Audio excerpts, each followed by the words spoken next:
First thing you notice is the silence. It's the kind of corporate silence that hums louder than noise itself. The faint buzz of fluorescent lights, the echo of footsteps down marble floors, the sterile quiet of a building that costs millions but feels lifeless inside. This is the headquarters of Doyle & Harkins Incorporated, a faceless corporation in downtown Chicago. Glass walls, chrome elevators, potted plants that nobody waters. It's a building meant to impress clients, not the people who keep it alive. And in that silence moves one man, Marcus Hill. Marcus isn't the type you'd notice. His navy blue uniform blends with the shadows. His name tag is scratched, the M faded, like nobody cared to replace it. He pushes a cart down the hall at 5:45 a.m., before executives in tailored suits arrive, before secretaries brew the first pot of coffee. By the time most people wake up, Marcus has already been working for 2 hours. To most, he's just a janitor. Invisible, replaceable, forgettable. But here's what they don't know. Marcus has been here for 15 years. He knows every corner of this building. The basement where pipes rattle at night, the office floor where the lights flicker whenever it rains, the storage closets with locks that don't quite close. He's the one who notices what others overlook. And lately, what he's been noticing is dangerous. It starts small, a chemical smell near the maintenance closet on the 3rd floor. Marcus finds a half-empty container of industrial cleaner leaking, its cap cracked. The fumes sting his nose, make his eyes water. He cleans it up, seals it, writes it down. Then comes a second. A hallway light fixture sparking, wires exposed like veins under thin skin. He reports it to maintenance. They promise to fix it. Weeks pass. The wires still hang. Marcus starts keeping a notebook in his back pocket. Every leak, every loose wire, every unsafe shortcut scribbled down in careful handwriting. He's not paranoid. He's cautious. Because Marcus has seen what happens when warnings get ignored. Years ago, at another job, a friend had slipped on an unmarked wet floor and broke his back. Management called it an accident. Marcus called it negligence. But when Marcus speaks up here, nobody listens. At staff meetings, Richard Doyle, the facilities manager, waves him off with a smirk. Richard, chuckling, "Come on, Marcus. It's just a little wear and tear. Don't waste my time with mop bucket problems." The executives barely look him in the eye when they pass in the hall. To them, he's part of the furniture. The guy who makes trash disappear, not someone worth hearing. Still, Marcus persists. He files a written report about the sparking wires. He emails about chemical storage. He even brings up the slippery stairwell that nearly caused the secretary to fall. And every time, Richard brushes it aside. But something about Marcus bothers Richard. He doesn't just sweep floors, he notices things, asks questions. And Richard, the man who built his career on cutting costs, doesn't like questions, especially not from someone beneath him. It happens one night in February. Snow lashes the city, and inside the building, Marcus hears a low hum in the basement. The boiler's straining. He heads down and finds water seeping across the floor, pooling near electrical panels. Sparks flicker dangerously close to the spreading puddle. Marcus freezes. One wrong move, and this entire floor could ignite. He grabs his phone, snaps photos, and calls it in. But instead of gratitude, Richard storms down 20 minutes later, face red, tie loosened. Richard, snarling. "Do you have any idea how this makes me look? Running around like Chicken Little, crying the sky is falling." Marcus tries to explain, shows him the photos, the water inching closer to live wires. Richard cuts him off. "Richard, enough? Go upstairs. I'll handle this." But Marcus knows what handle means. Cover it up, patch it with tape, move on. For Marcus, that's the breaking point. He files a formal complaint the next morning with HR, detailing every hazard, every ignored report. Marcus thinks he's done the right thing. He thinks maybe someone will finally listen. Instead, he's just signed his own death warrant. Richard Doyle doesn't read Marcus's complaint with concern. He reads it with rage. To him, it isn't about safety or employees' lives. It's about control. And the one thing Richard can't stand is being challenged by someone he sees as disposable. Behind his polished desk, Richard leans back, flicking through Marcus's report with a sneer. The words hazard negligence, and risked employees glare back at him. If anyone higher up sees this, his reputation, his bonuses, maybe even his career could be on the line. Richard, muttering, "Not on my watch." He want to fight? He'll regret it. And just like that, Richard shifts into survival mode, and Marcus becomes his target. It starts small, almost petty. Marcus finds the supply orders delayed. Simple requests for gloves and cleaning agents are denied. His shift hours are shuffled without warning, forcing him to miss his son's basketball games. Rumors spread that Marcus is difficult, that he's causing trouble with unnecessary complaints. But soon it escalates. One morning, Marcus is called into HR. On the table sits a file thick with papers. Performance issues. The HR rep flips through notes that don't match reality. Late arrivals that never happened. Instances of insubordination with no witnesses. Marcus stares in disbelief. Marcus, this isn't true. None of this is true. HR rep, nervously, Richard says otherwise. We have to document it. He leaves the meeting with his stomach sinking. He knows what's coming. 2 weeks later, it happened. Marcus is sweeping the lobby when Richard storms in, flanked by security. Richard, loudly, for everyone to hear, "Marcus Hill, you're done here. Pack up your things. Now." The room freezes. Receptionists glance up. A guard steps closer. Marcus's hands tighten around the broom handle. "Marcus, quietly you're firing me? For speaking the truth?" Richard, smirking, "I'm firing you for being a problem. This company doesn't need problems." The security guard escorts Marcus out, past co-workers who look away, past the lobbies cleaned every day for 15 years, past the doors he once opened with quiet pride. Outside, snow drifts through Chicago air. His breath fogs, his eyes burn. In the reflection of the glass building, Marcus sees himself small, defeated, invisible once again. Back at his modest apartment, the weight of it hits harder. Bills pile on the counter. His wife, Denise, rubs his shoulders but can't hide the worry in her eyes. "Denise, you did the right thing. They'll see that one day." Marcus, bitterly, "What good is the truth if it costs us everything?" Their teenage son slams the door in frustration. His daughter asks why he can't afford her school trip this year. Marcus feels the shame settle on his chest like concrete. Meanwhile, Richard struts through the building like a man untouchable. He boasts in meetings about cutting dead weight. He assures upper management the safety issues are under control. But cracks are forming. Employees whisper in break rooms about how wrong it was to fire Marcus. The flickering lights still spark. The chemical closet still reeks. And deep down, Richard knows Marcus was right. But for now, in his mind, the janitor is gone, the problem erased. Or so he thinks. Marcus isn't finished. He's angry. He's humiliated. And most dangerous of all, he's motivated. But in the days immediately after his firing, motivation isn't what carries him. It's despair. The first morning without the job hits Marcus like a brick. For 15 years, his body woke at 4:30 a.m., muscle memory pulling him from bed before the alarm clock. Now he lies there, staring at the ceiling, the silence unbearable. No uniform waiting on the chair. No cart to push down the long marble hallways. Instead, the only thing on the table is a termination letter folded neatly in an envelope, like a death certificate for the career he built. His wife, Denise, pushes a plate of eggs toward him at breakfast. He pokes at them, appetite gone.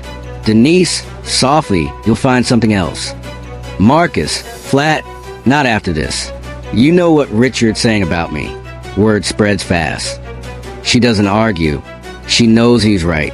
In a city like Chicago, janitorial contracts are networked, and Richard Doyle's influence stretches further than his own office. Marcus has been quietly blacklisted. Weeks pass. Bills stack higher. The rent is late. The power company sends warnings. Their teenage son, Jordan, pulls back from basketball practices because the family can't afford new shoes.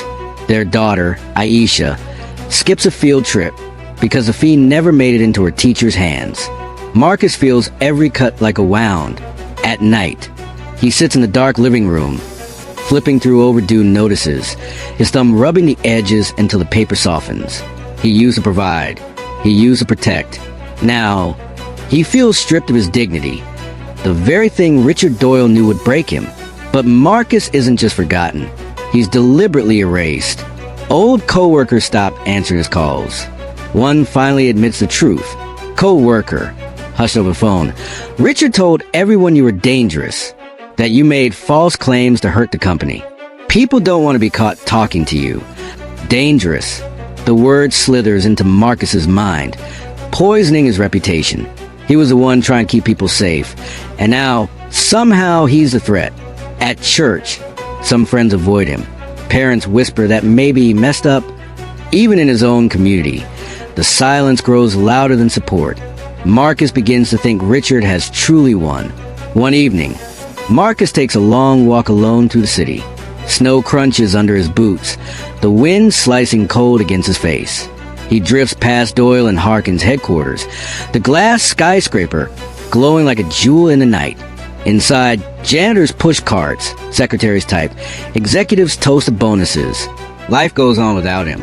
Marcus presses his hand against the freezing glass of the front doors, staring into the place he gave 15 years of his life.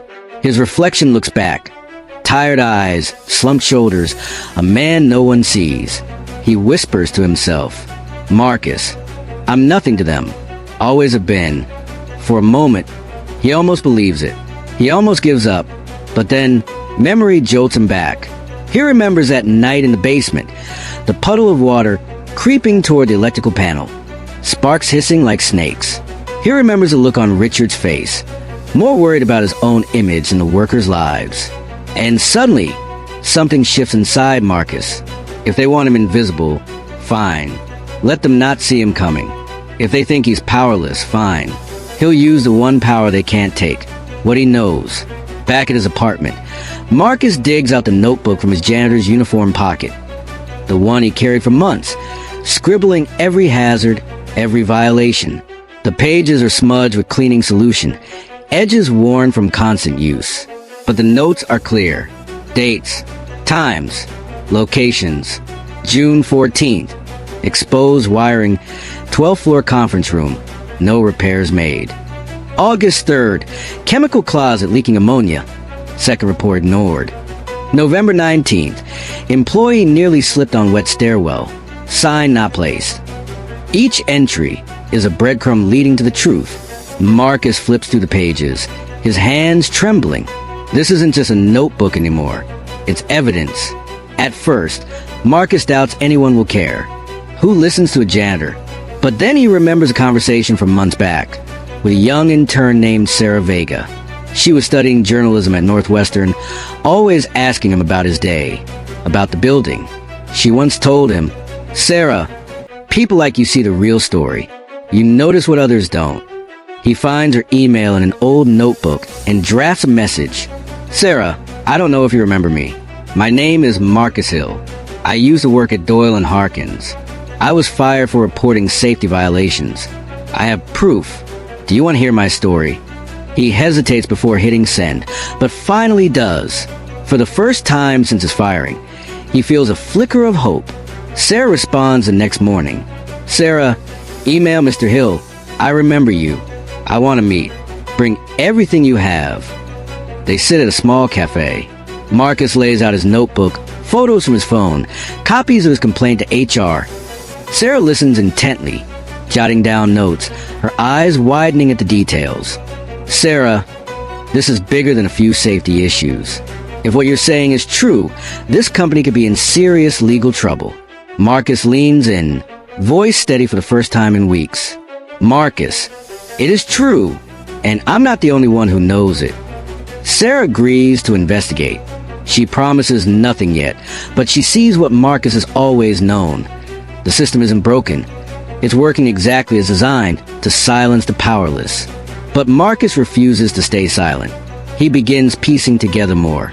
He remembers the night guards who complained of dizziness near the boiler room, the secretary who tripped on the broken stairwell, The maintenance worker who quit after being told to shut up or leave. One by one, Marcus tracks them down.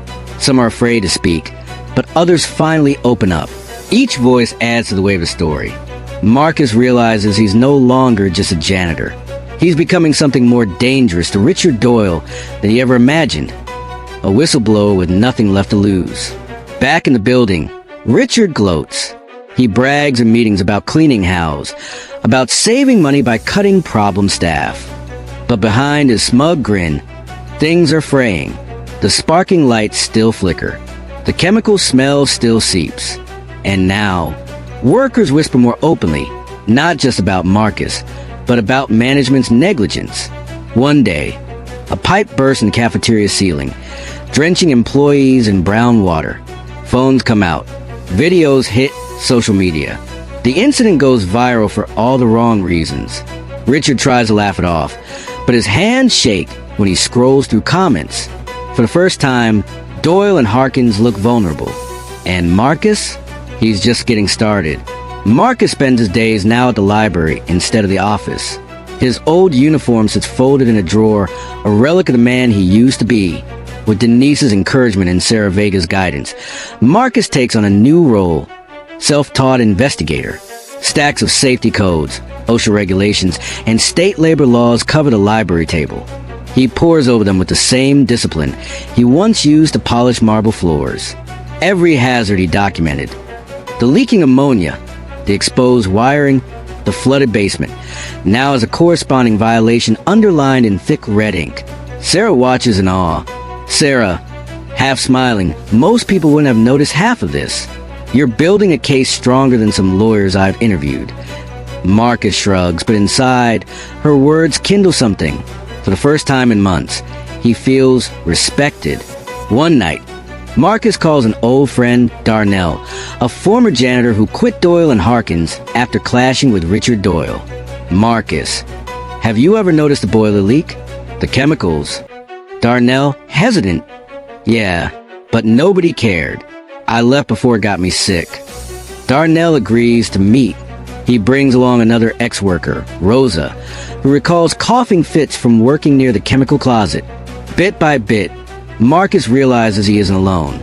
Richard hadn't just silenced him, he had silenced dozens. These workers form the backbone of Marcus's case. Sarah records interviews. Faces blurred, voices altered. Each story paints the same picture. A company willing to risk lives for profit. Inside the glass tower, Richard Doyle begins to sweat. Reports of building problems trickle upward, reaching executives who ask uncomfortable questions. Richard doubles down. Richard, snapping in a meeting, these are isolated incidents. Don't let one disgruntled janitor spin fairy tales. But his voice cracks. His hands tremble. He knows Marcus is out there, somewhere, turning whispers into headlines. At night, Richard scours social media. His worst fear materializes. Sarah Vega's small independent news blog publishes a teaser article. Former janitor claims safety cover-up at Doyle and Harkins. It's just 800 words, but it lands like a bomb. Shares spread. Comment sections fill with outrage. Commenter, typical corporate greed. Fire the guy who tells the truth. Another, watch. They'll try to bury this story. Richard calls the CEO in a panic. Richard, it's just noise. I'll make it go away. But the CEO's voice is cold. CEO, you better, because if this sticks, it's your head. And then the disaster strikes. It's late spring. Employees gather in the cafeteria for lunch when suddenly, boom, the lights flicker. Smoke hisses from vents. The fire alarm blares. Panic surges. Workers scramble as a small explosion rocks the boiler room 2 floors below. Dozens are evacuated. Several are hospitalized from smoke inhalation. Photos flood Twitter and Instagram. Employees coughing into napkins, firefighters charging into the building, smoke curling against the glass tower. Local news stations swarm. Helicopters buzz overhead. And in every story, one detail emerges. Marcus Hill warned them months ago. Sarah wastes no time. She publishes Marcus's full expose with names, dates, documents, and testimony. Her headline is brutal. Janitor fired for speaking up. Months later, explosion proves him right. The article spreads like wildfire. Cable news picks it up. Talk radio debates it. Even national outlets run segments about the invisible janitor who saw what nobody else did. Reporters flood Marcus's small apartment. Neighbors who once whispered now clap him on the back, calling him a hero. But Marcus isn't celebrating. His voice trembles when cameras roll. Marcus, I wasn't trying to be a hero. I just wanted people safe. I tried to warn them. They didn't listen. Richard Doyle is dragged into the spotlight. Paparazzi-style photos capture him dodging reporters outside his condo, ducking into black SUVs, face pale and tight. He insists on camera, "Richard, these claims are exaggerated. The company has always put safety first." But leaked emails tell another story. Dismissive notes he wrote to HR about Marcus's warnings. Lines like, "Hill is overreacting. Ignore him." Now Richard's arrogance is national news. He isn't just a middle manager anymore. He's the face of corporate negligence. Within weeks, federal regulators swarm Doyle and Harkins. OSHA investigators tape off sections of the building. Legal teams descend. Subpoenas fly. And through it all, Marcus sits across the table from attorneys who once wouldn't return his calls. His notebook lies open like scripture, each page a nail in Richard's coffin. Denise squeezes his hand. Sarah smiles knowingly. For the first time in months, Marcus feels the weight lifting. But it isn't just about vindication. It's about justice. As the investigation deepens, Richard Doyle is placed on administrative leave. His once proud office is empty, blinds drawn. Employees whisper about his downfall. In hallways Marcus used to sweep. One secretary mutters to another, "Secretary, he thought Marcus was invisible. Turns out, he was the one nobody will remember kindly." Marcus is invited to speak at a workers' rights meeting downtown. At first, he declines. Public speaking isn't his thing. But Denise urges him. That night, he stands at a podium in a union hall, nervous, voice shaky. Then he opens his notebook. He reads from the same worn pages he once carried in his janitor's pocket. By the time he finishes, the room is on its feet. Marcus blinks back tears. For the first time, his voice, the voice they ignored, mocked, and silenced, is undeniable.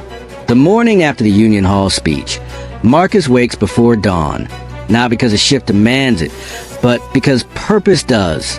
On the kitchen table sits his notebook, now dog-eared and swollen with add-ons. Printed emails Sarah obtained through sources. OSHA sections he's highlighted. Sworn statements from former co-workers who finally felt safe to speak. Denise pours coffee and slides him a folded page. Denise, they called last night, a firm downtown. Labor rights, they'll take your case. The firm is small but sharp. Attorney Elena Park hears him out, then says the words that change the temperature of the room. "Elena, this isn't just wrongful termination. This is retaliation. We're filing under whistleblower protections, and we're adding defamation.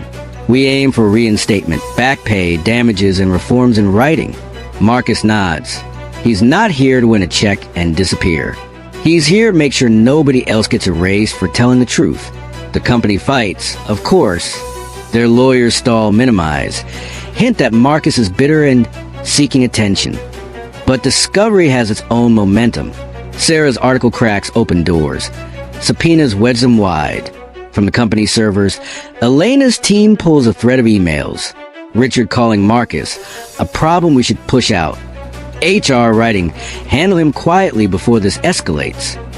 Maintenance tickets closed without repair, labeled cosmetic, next to photos of live wires. And then the most damning, a timestamp message from Richard the night of the boiler incident. No more panic emails from Hill. I want him gone by Q1. Elena, placing the printout before Marcus. This is your smoking gun. Marcus runs a thumb over the ink. For months, people insisted he was overreacting. Here, in black and white, the plan to erase him. Depositions begin in a bland conference room with stale water and 2 bright lights. Marcus sits across from the same HR rep who once smiled through false write-ups. Elena's voice is even surgical.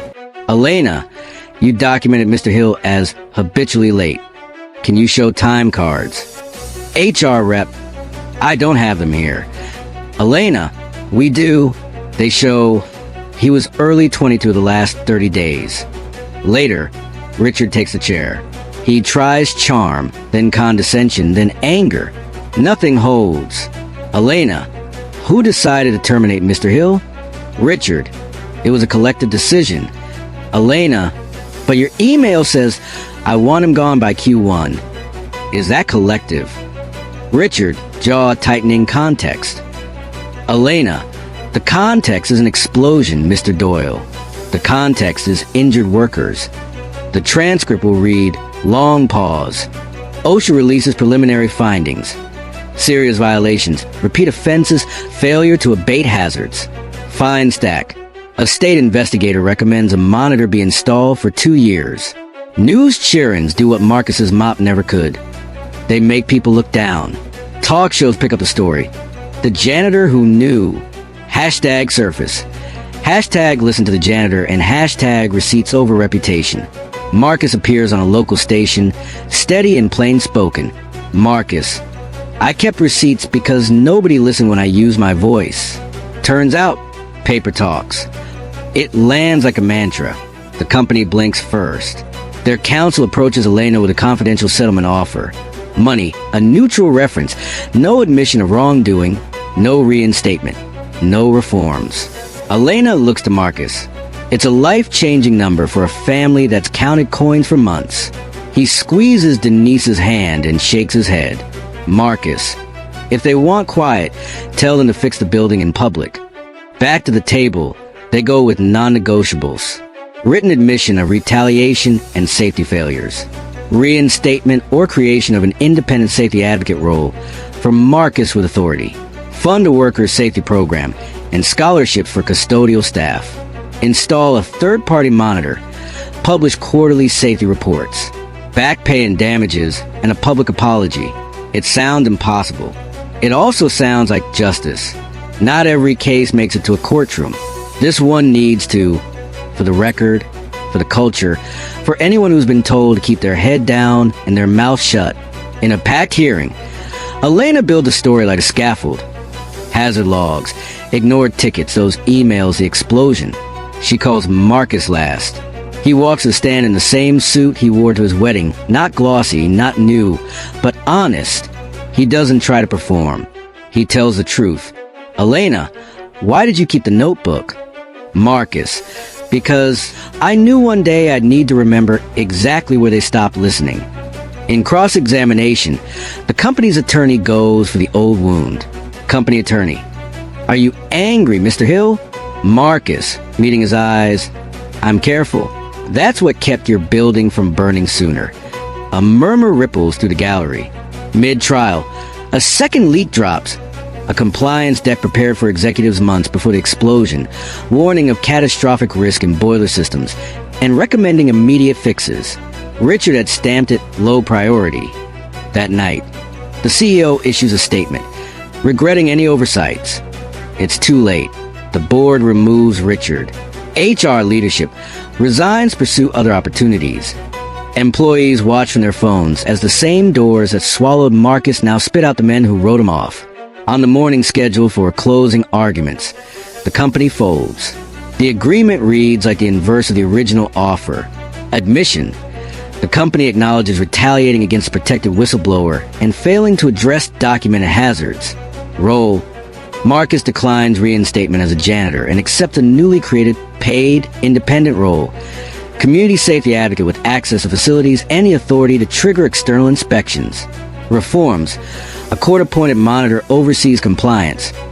Quarterly safety reports go public for 3 years. Restitution.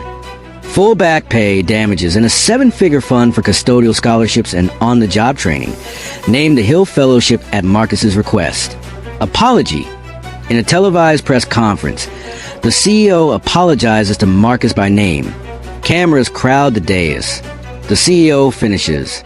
Microphones shift to Marcus. He unfolds a small page, a copy torn from his notebook. Marcus. This says, June 14th. Exposed wiring, 12th floor. I wrote it on a break because nobody had time to hear it. A lot of people do their best in the dark. Today, we turn the lights on. No applause in the room. Just the quiet click of cameras capturing a pivot you can feel. A week later, Marcus returns to the building. Not through the service entrance. Through the front doors. A temporary sign near reception reads, "Safety walkthrough today. Hill." He rides the elevator with two new hires in maintenance polos. They recognize him, whisper, then introduce themselves. He doesn't pretend to be a hero. He asks them what they see that others don't. They walk past the old chemical closet. It's ventilated, labeled, locked. He nods.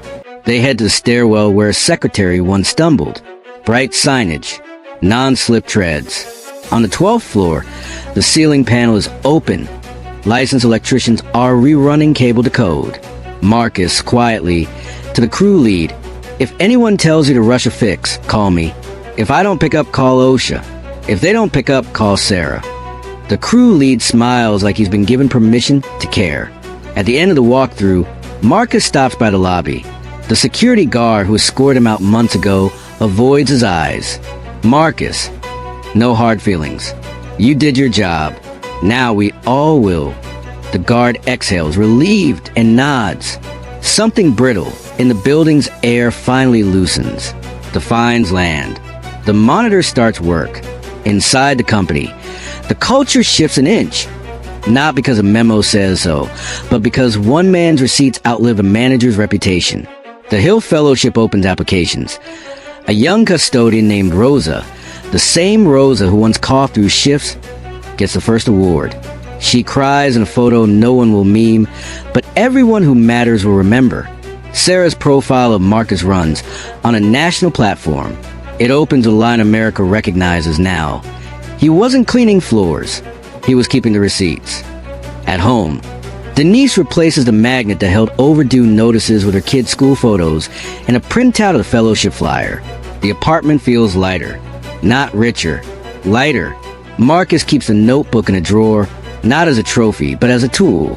He buys a fresh one, this time a hardcover, and writes a single sentence on the first page. "If they won't hear you, make it impossible not to see you."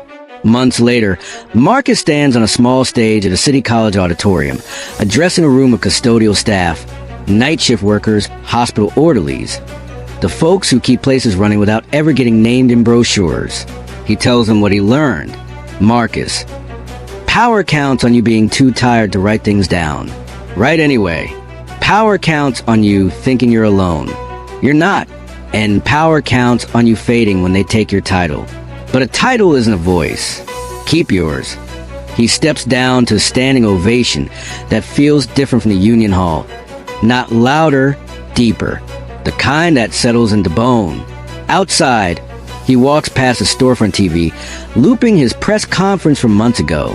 The caption at the bottom reads, "Boss fired a janitor for speaking up. His revenge made headlines." He smiles at the word revenge. Not fire for fire. Not cruelty for cruelty. Receipts for silence. Truth for spin. Light for dark. He looks up at the city. Morning sun flares off glass, just cleaned by hands like it's used to be. For the first time in a long time, he lets himself feel the quiet. Not the corporate hum that hides things, but the kind that follows justice when it finally lands. Like, comment, share, and subscribe for more Echoed Crime content. Thank you.